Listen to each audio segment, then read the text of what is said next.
Bem-vindo de volta ao canal Mundo em Foco. Hoje vamos falar da Somália, um país que, para muitos, é sinônimo de perigo. Se quisermos compreender a lógica da geopolítica no Oriente Médio e o sentido dos movimentos políticos islâmicos, devemos voltar nosso olhar para a Somália, um caso limite que nos permite ver com clareza o que fica nebuloso ou ambíguo em circunstâncias menos dramáticas.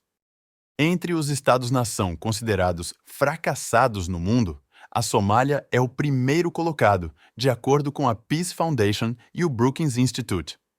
É um país praticamente sem Estado e, portanto, sem ordem pública, sem sistema judiciário, sem proteção social, sem nada.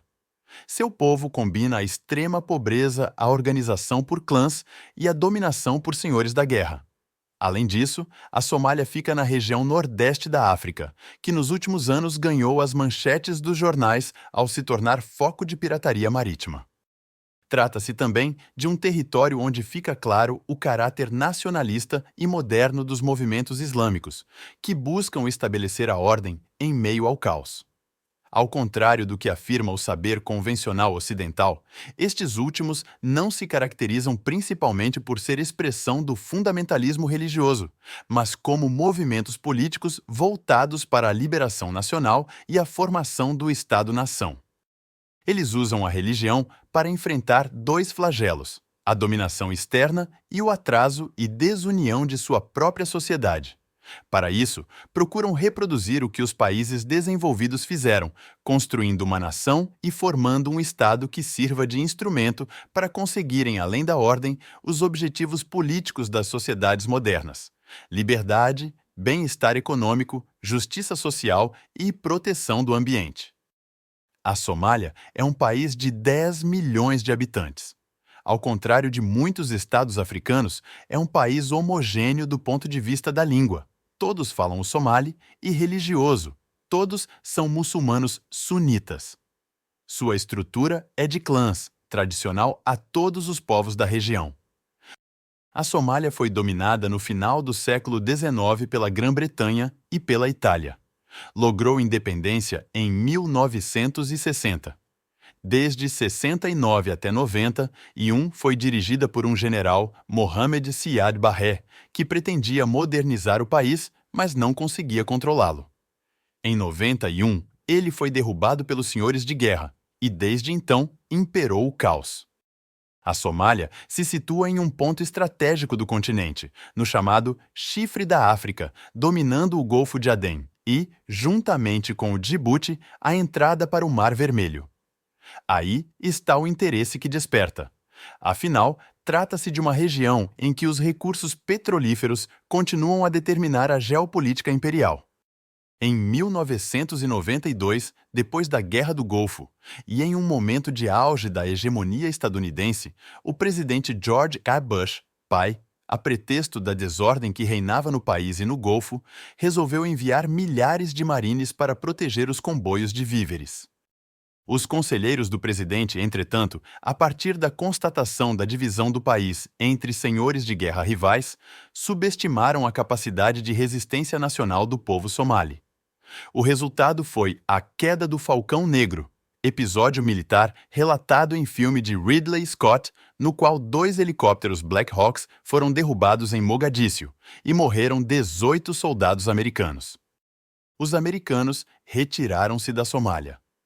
No decênio que se segue, adeptos do islamismo sunita, com base principalmente na Arábia Saudita, voltaram sua atenção e seus esforços para lá.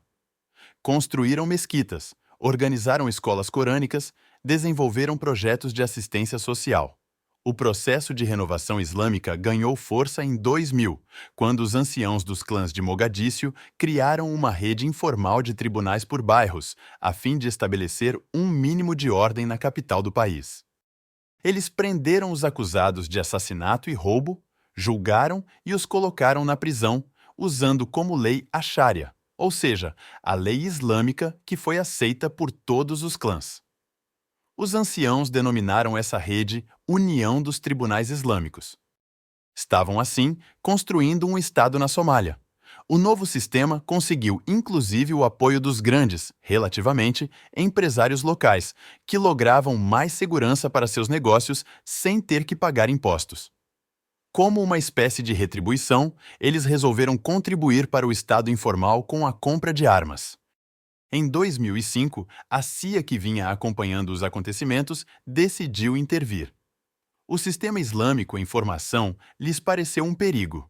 Embora não houvesse qualquer indício nesse sentido, a CIA entendeu que a Somália poderia ser um novo berço de jihad de Guerra Santa, como havia acontecido com o Afeganistão.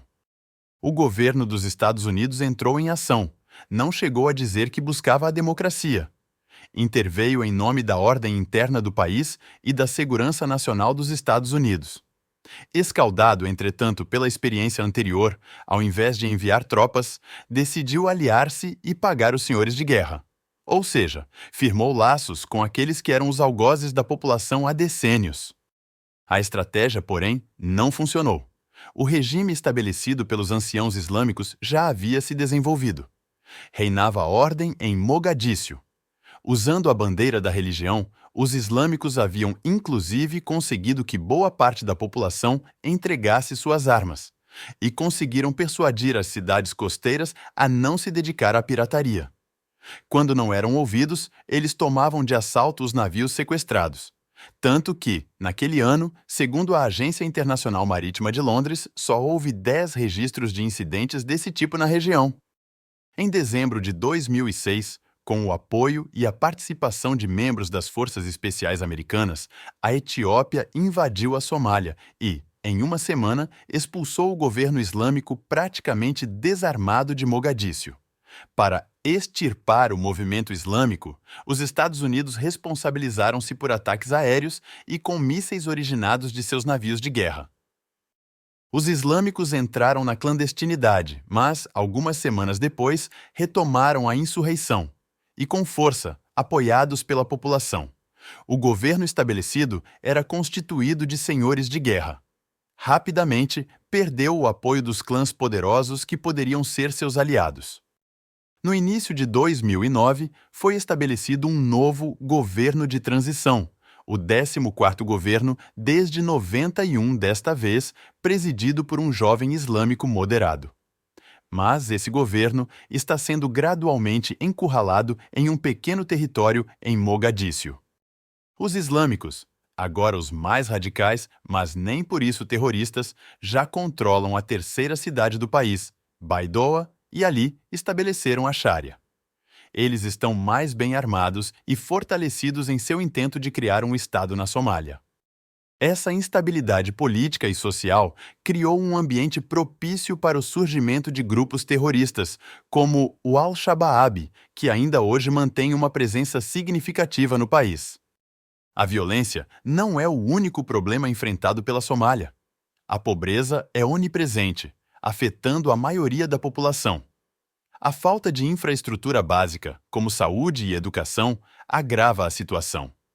Muitos somalis dependem da ajuda humanitária para sobreviver, mas os conflitos armados frequentemente impedem a distribuição eficaz dessa ajuda. Com uma costa extensa e sem controle governamental efetivo, a Somália tornou-se um centro de piratas que atacam navios no Oceano Índico e no Golfo de Aden. Esses ataques não só ameaçam o comércio internacional, mas também refletem a desesperança econômica enfrentada por muitos somalis, que veem a pirataria como uma das poucas opções de sustento. As condições que impulsionam os ataques, acesso fácil a armas, facilidade no recrutamento de candidatos, ausência de atividades geradoras de renda às comunidades costeiras, falhas no sistema somali de justiça para identificar, prender, processar e condenar suspeitos de ataques não sofreram mudanças e as redes de pirataria na Somália ainda continuam atuantes. Se você gostou deste vídeo, não se esqueça de curtir, se inscrever no canal e compartilhar para que mais pessoas conheçam a verdadeira história da Somália. Até a próxima!